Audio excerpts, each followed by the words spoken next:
sen lyhyesti muotoilisi. Se on yritystoimintaa, jossa yrittäjän päämääränä ei ole ainoastaan taloudellinen hyöty tai talouden voitto. Tai talouden voitto on totta kai, siitä lähdetään, että yritys tuottaa voittoa, mutta se voitto käytetään ensinnäkin sen yrityksen edelleen kehittämiseen, ja sen yrityksen missio on sellainen, että sen pyritään ratkaisemaan jotain yhteiskunnallista ongelmaa tai ympäristöongelmaa tai se on eettinen missio. Olisiko sulla mielessä jotain esimerkkiä, mikä yritys voisi olla tämmöinen?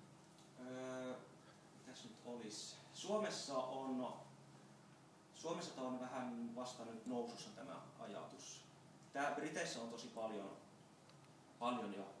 Et esimerkiksi me käytiin viime viikon tiistaina ton tulevaisuusvaliokunnan kanssa Etelä-Lontoossa Croydonissa yhdessä yrityksessä, DJ's Community Services, joka se on tällainen kuin lähialue, ihan peruspalveluita tuottava yritys, että se tuottaa vanhustenhoitopalveluita ja mä en ole varma, että terveyspalveluita ei taida, mutta tällaisia peruspalveluita, joihin välttämättä julkisella sektorilla ei ole siellä varaa.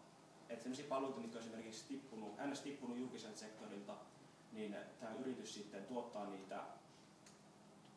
niitä ja samalla työllistää alueen ihmisiä, että pyrkii voimaannuttamaan ihmisiä ja